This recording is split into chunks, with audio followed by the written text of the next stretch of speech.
pleasure to have everyone here. We have a very, very special call for you tonight.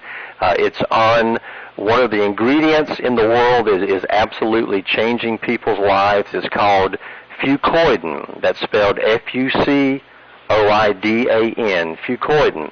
And we have a very special guest tonight, Dr. Charles Rouse, to really guide us through that and tell us what Fucoidan is. And the reason the call is really special tonight because we're going to focus on several of the over 800 medical studies that are out there on Fucoidan and the amazing things that Fucoidan does. If you have not looked at those studies, go ahead and go to a website it's called, my mind just went here.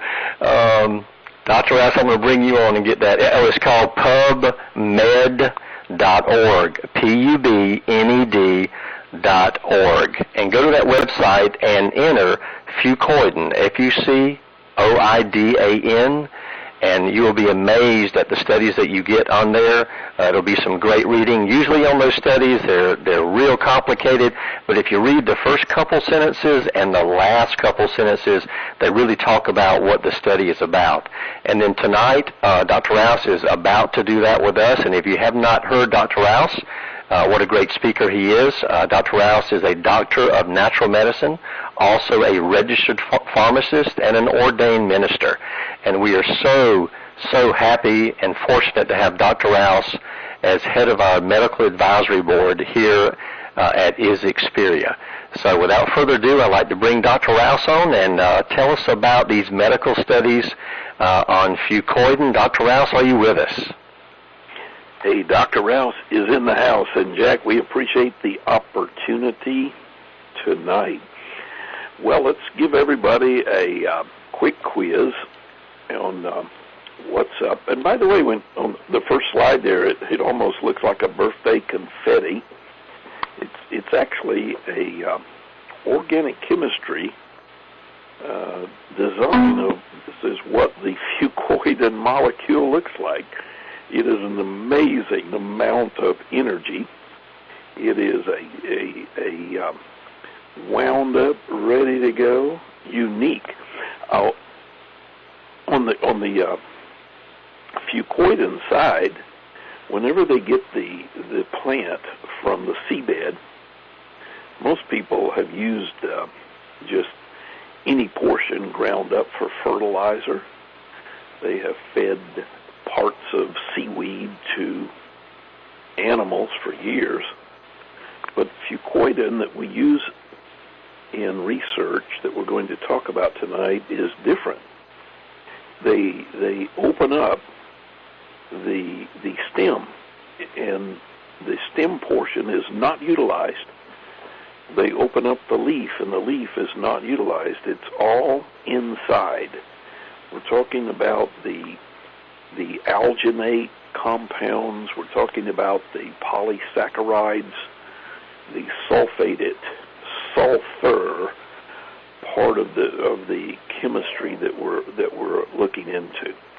And because Fucoidan in research has become a starlet, we're seeing people that have been skeptics for years take note in the research of Fucoidan in cancer research. And 20 years ago, when I first entered into pharmacognosy, natural medicine, one thing that was highly prevalent in cancer research, coming primarily out of Canada, was Easiac. Easiac T, a nurse named Cassie, and Easiac is just her name spelled backwards. For years, Easiac was the nutrition that everybody wanted to be the miracle cure, and FDA put the quietus on it. Canadian government never gave it any big hallelujahs. So Easiac has just sort of been used through the years by people with cancer, not knowing whether it was good or bad. 10 years ago comes along Daniel chapter 1, and they start introducing to the world market a 7-herb formula.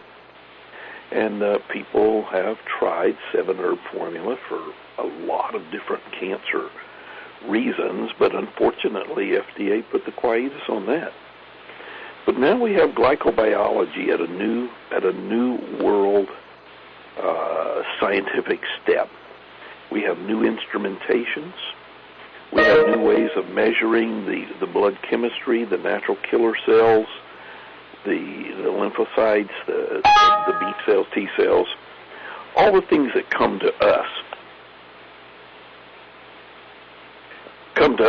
in the power of the fucoidan molecule are being very researched. So if I were to ask you a question, in cancer, people who get cancer, is it more prevalent in men or women? And the answer is men. 1 out of every 2 men, cancer. Women, 1 out of every 3. So we're looking at something that is very prevalent. And you think about this. Even like in women, breast cancer, the primary cause of death between young women aged 35 to 54, the primary cause of death. And despite all the great strides of medical knowledge and cancer research, mark this down, cancer rates have increased dramatically in the last 40 years. In the 1960s, 1 in 20 women developed breast cancer. Today, that number is 1 in 8. And sadly, 1/4 of those that do develop breast cancer will die from breast cancer. So when we look at cancer, it is something that is very devastating. 1 out of every 2 men are going to get it. 1 out of every 3 women, unless some major steps are made and some major changes in lifestyle. Now, let's say that somebody already has had cancer or has cancer. Then here is a very simple medical warning. Don't fall asleep again. Let cancer be your wake-up call. You see, just as cancer causes us to reevaluate our daily decisions, so does a police officer bring our attention back to the laws when we may be violating. You know, if we get caught and the guy gives us a ticket, then we know better the next time. Well, let cancer be the warning. And trying to conquer the fear of this cancer, that's a lot. Now, what is happening is there's so much chemistry involved. And one example of a simple two-stage process of causing cancer, promotion. Tonight, we could actually cause skin cancer on you if we took a section of your skin and we put a carcinogenic hydrocarbon on it. Let me explain what a carcinogenic hydrocarbon is. That's cigarette smoke. All right, so we're going to rub cigarette smoke onto your skin. Is that going to cause cancer? No. But listen very carefully. If I put a drop of croton oil on top of that carcinogenic hydrocarbon, on top of that cigarette smoke that I've just put on your skin, cancer will result in almost every single case. By the way, what is croton oil? Castor oil.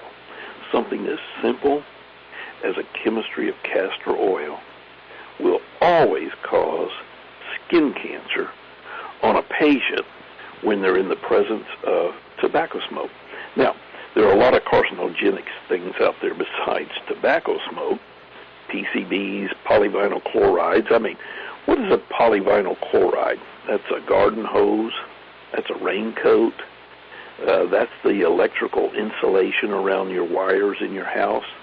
That's the floor tiles in your kitchen, your bathroom. That's the dressings around your windows in every one of your homes. That's the containers that you Tupperware your stuff and put it back in the refrigerator with. That's the credit cards. Every time you put a credit card in your hand, you're picking up polyvinyl chloride. All right, all of those things can become carcinogenic. The smoke from an old coal train. You remember the choo-choo trains used to go up and down and they just burn black coal? Did you know that that smoke is carcinogenic? All right, we're in a world of carcinogenic compounds. We're in a mess because everywhere we go, there is cancer-producing stuff. Now, in the world of cancer, they come in all different shapes and sizes. Carcinoma, that's generally something that infiltrates the surface, like skin or the lining of a stomach, or down in the large intestines or in the bronchial areas of the lungs. That's called a carcinoma. A sarcoma goes down to the connective tissue. That's what we call muscle, bone, cartilage. A melanoma, that's something that gets down in the pigment-producing cells, like the retina of the eye, or what causes the color of the skin. A melanoma, that's getting into the pigment. A myeloma, myeloma means some kind of cancer in the blood, a blood like bone marrow, something that's in that area. And then a lymphoma means that it's gotten into the lymphatic system. But let's not work on all the cancers tonight. Let's not get bogged down in what a cancer is or where a cancer comes from, because the fact is that a normal, healthy cell is designed by God just to go through a whole bunch of series of steps to ensure life. And God designed every one of those cells to grow, divide, to die, but everything on symphonic performance to perfection. And with the trillions of cells, you're not going to believe this, but millions of cells die every second. Every second. So you're constantly in the production. You have to produce a good cell for the one that just died. And during this highly complex process, the cell has a code, a library. It's called DNA. And that book has to be perfectly Xeroxed and absolutely with perfection transferred from dead, dying cell to new life cell. It has to duplicate. It has to transfer it. And it has to do it without error. No mistakes. But every once in a while, a glitch gets in there, something starts messing up, something starts playing with the cell structure, and we have an abnormality. That's called a malignancy. And then the immune system gets turned on itself, and the multiplication begins unchecked. And now this cell structure starts stealing nutrients, and then it starts rerouting the blood supply away from the normal body function.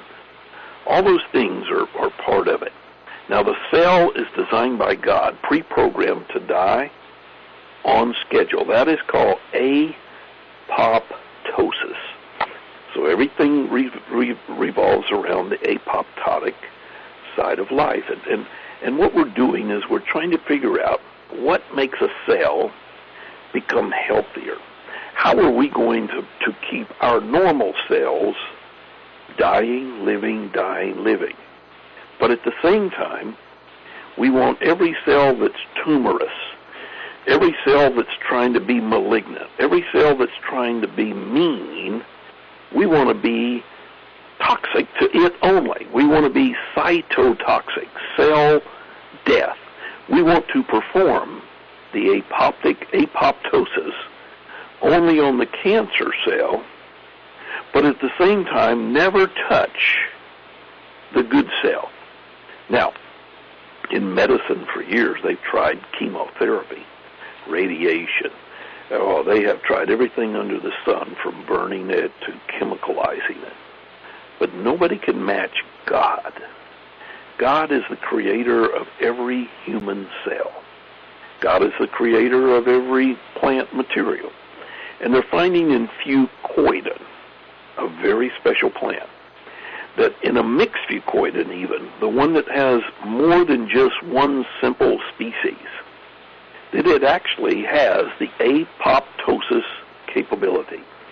So on the slide, what we're seeing is that Fucoidan enhances apoptosis. It goes after and creates a perfect environment that causes the killing of cancer cells, but not hurting, nor damaging, nor creating any chaos or confusion to one healthy cell.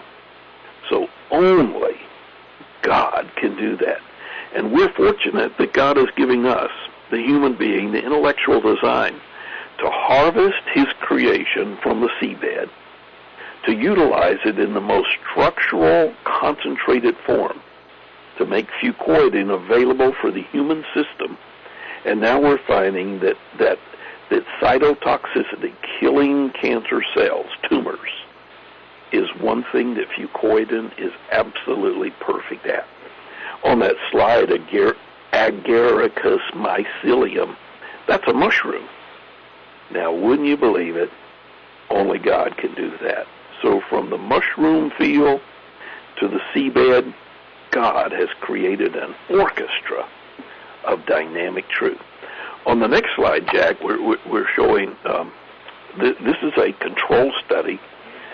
I know PubMed is where some of the research was written, but the slide you're looking at is actually done by NPO. That's a Japanese, like a PubMed. If you went to NPO, Fucoidan Research Lab, you would find that they're doing the internal, the amazing research over there. And in the control studies, they had these tumor cells left unchecked. This is how these rascals grow very quickly. And with Fucoidan, every simple treatment, they were using concentrated Fucoidan, and in the presence, these tumors were shrinking drastically, amazingly. And in the Fucoidan mix, after a good while of it, the whole body system was just taking over. The slide that impressed me the most was the natural killer cells. In the human body, the next slide up, in the human body, the natural killer cells are orchestrated by God to work on this genetic code, the cell that's not able to do right because of hormones, because of pesticides, because of radiation, stress, toxic agents, viruses, nutritional deficiencies. All those things give cancer a green light. But whenever your natural killer cells are proactive, then you have the control over pesticides, irrational hormones, radiation, stress, toxic agents, viruses, nutritional deficiencies. It's a neat thing. The key risk factors that are out there. We live in a world of xenoestrogen. That's the fake side of it. And so because we're in a world today, what are we going to do? Now on this slide that says starchy foods, not everything on there is bad. But what is happening is we have become so starch, sugar, carbohydrate related that when we pick up our syrup bottle, it's not sugar anymore, it's high fructose corn syrup.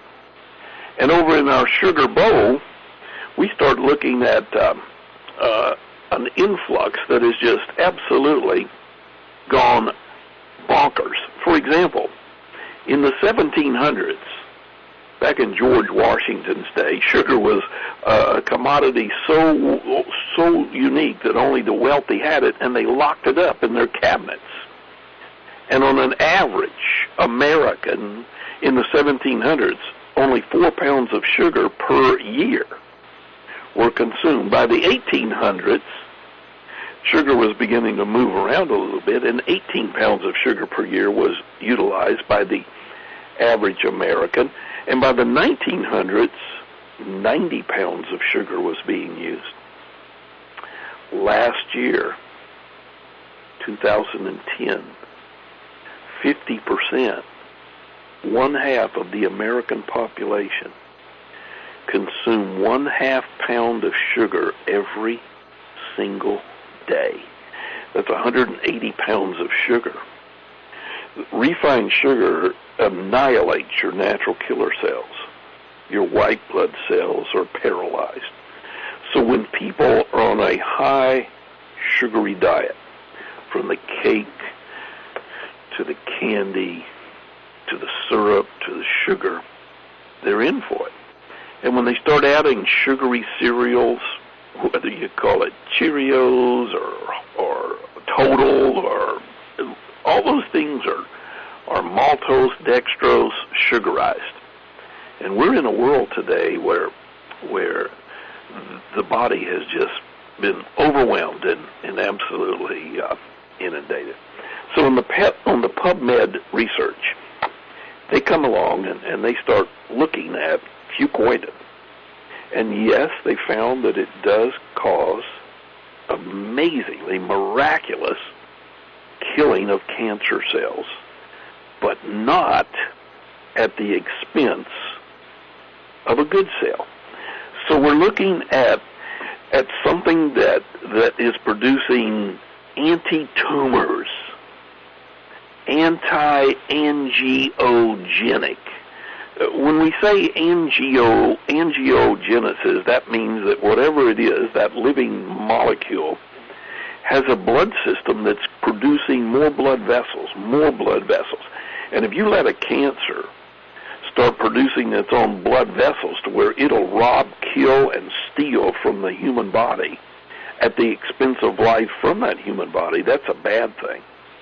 So on a cancer cell, we need anti-angiogenesis. We need to go against that cancer cell's ability to produce its own blood vessels, but not at the expense of all the other good cells that need their blood vessels. Everything has to be in sympathy. The symphonic orchestra needs to play with perfection. Fucoidan is a marvelous molecule. It is anti-angiogenic. It means that it cuts off the blood supply of cancer. It means that it is anti-tumor. That means the pictures you saw. Those tumor cells are shrinking, not growing. And another thing about the sulfated molecule, it has a chemistry similar to heparin. Heparin keeps the blood very smooth and very non-coagulating. We don't want clots. We don't want platelet aggregation. We don't want things getting soupy and sticky. We want the blood to flow free and molecules to be able to work potentially in a healthy state. And because of that, the fucoidan molecule is anti-metastatic. When a cancer is over here and it wants to move over there, that's called metastasis. It moves from one system to the other for survival. But fucoidan is anti-metastasis. That means that if somebody has a cancer in the lung or the breast or the prostate or the brain or wherever, then you want to not allow it to be flowing, moving, or free. That's the fucoidan entry. It stops metastasis. Because now the active natural killer cells are on police guard 24/7. And what happens in some of the latest research is we're finding that fucoidan annihilates H. pylori bacteria. You see, H. pylori bacteria, the one that causes ulcers, duodenal and peptic ulcers, is also going to, if left unchecked, very likely cause gastric cancer. Isn't it neat? Fucoidan kills H. pylori, thus reducing the risk of gastric cancer. We're in a whole new world. We're talking about something that can block the platelet selectins, the endothelial selectins, reducing inflammation, drastically reducing inflammation in the blood vessels, the colon, the bowel sections, all different areas. And the one thing we don't want is for some kind of carcinogen, a hydrocarbon or a chemical to get bound up, to get tied up, to get mixed up in our DNA, because if that molecule gets hung up in the middle of our DNA in the amino acid structure, it sends the wrong code and everything goes crazy. The chromosomes begin to mess around, the immature cancer cells start to grow, the deceptive measures of the cancer start taking hold, and away they go. Away they go. PubMed has over 188 related articles just to the intervention of how nutrition is being used in apoptosis and anti-angiogenic reasons. And think about this. If we're talking about breast cancer, from 1960, 1 out of every 20, now in today's market, 1 in 8, we're holding something that is absolutely a necessity to get the word out, because Fucoidan has the strong capability of prevention. And prevention is the key to prevention of, whether we talk about any degenerative disease, whether it's heart, liver, lung, or in this case that we're talking about tonight, breast cancer. Different things, but we come along. Now, I'm going to go off stage here a minute, and this is Charlieology. This is Charles Rouse's personal opinion. When it comes to detection of breast cancer, most medical societies and people depend upon the mammogram. And every October I see in the Breast Cancer Prevention Month the national campaign that every woman needs to have an annual mammogram. Now, does mammograms prevent cancer? Is it a diagnostic tool? Does it discover cancer fast enough? Well, when they started looking at the benefits of mammography and the concerns that were there, they realized there are a lot of false positives. That means that you have been diagnosed with cancer that is not there. And they found that women in their 40s, unfortunately, that most of their breast tissue is very dense. And because of that, the mammography is not as effective. So when it got down to it, the MRI was 96% accurate, but a mammogram was only 42% accurate. That means that you got a failure rate in mammography. You're exposing the tissue with radiation that can cause cancer. And you got a 60% failure rate. Mammograms are 60% failure, 40% positive. So compared to an MRI, 96% accurate. But then you come along, there's another tool out there that's even greater called thermography. And it's even less expensive than an MRI. And I don't know why. I have no idea why they're not using more thermography, the infrared imaging, which is non-invasive, painless, and is much more effective. But we live in a whole world today where I think that once they buy the X-ray machine, the mammography machine, and they got their money involved in it, that it's more of a money issue than it is in a health issue. But we're talking about Fucoidan tonight, so that's enough Charlieology. Fucoidan is not Charlieology. That is just simply coming out of the clinical research. So let me make a politically correct statement. It's almost like you have to make everything politically correct these days, or they'll fine you. I don't want to get anybody in any trouble. Fucoidan supports the normal disposal of any cell that's not native, not good to the human body. Fucoidan will help stimulate the immune system whenever your body is being attacked. Fucoidan will modulate your immune system. When it's overreactive, it'll bring it down. Underreactive, it'll bring it up. Fucoidan will support normal cell growth. Fucoidan supports blood circulation to good native body cells, but allows the enemy to die.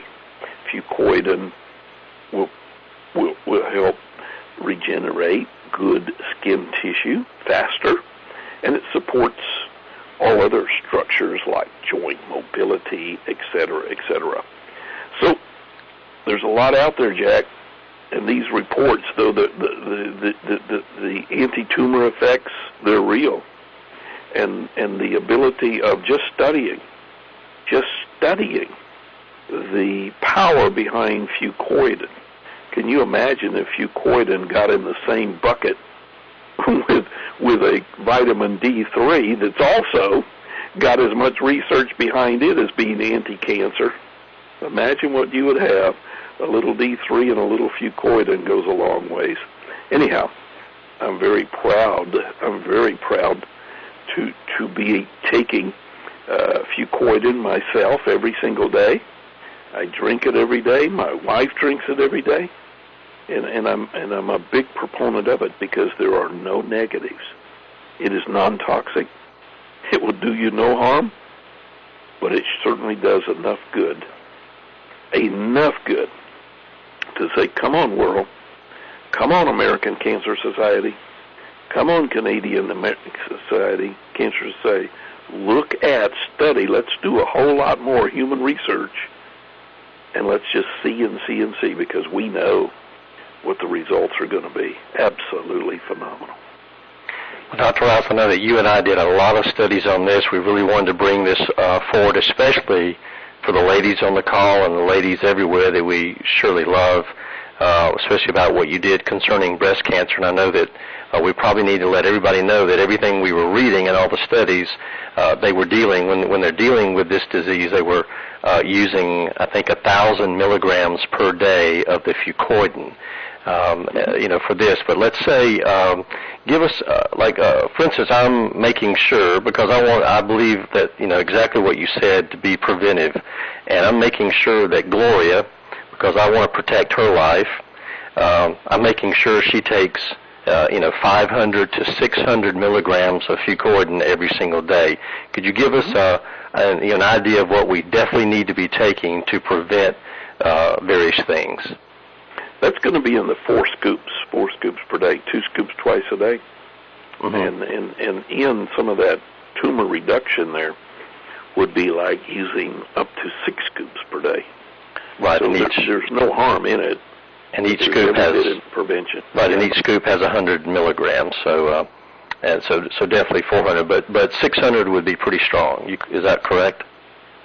That's getting right in there with the best of them. Okay. All right. Well, good. Because you see, some of these things were done with singular entities. We're talking about 5 specific nutritionals that are very proactive. Correct, and I know our time is about up, and we appreciate that. We're going to do a few more of these dealing with the clinical studies on other issues. And I know we haven't talked about any products tonight at all. We're just talking about a natural ingredient called Fucoidan. And even if we were talking about products, we know that our products don't prevent or cure any disease, even though we haven't spoken of those tonight. Again, we're just speaking of an ingredient that Dr. Rouse wanted to talk about, Fucoidan. So definitely look into it. Make sure you're taking the right amount. If anyone has any problems, make sure they're taking a large amount. Again, Dr. Rouse, very, very informative, and we really appreciate the call tonight. Thank you. I appreciate it. Enjoyed researching it. I love the way you guys give me a topic, because it just turns me loose. And once I go look, oh, man, you wouldn't believe it. My paper stack over here has to be at least 6 inches thick just on Fucoidan research. Right. And I know just on Fucoidan alone, there's over 800 studies, medical studies, PubMed. So everyone, definitely PubMed.org or PubMed.com. Do some study. You'll find out other things about Fucoidan. And again, make sure you're taking the right amount and take it every single day. Dr. Rouse, we appreciate the call, and thanks everyone for being on the call. What a great one. And we'll talk to everybody soon. Thanks everybody, and good night.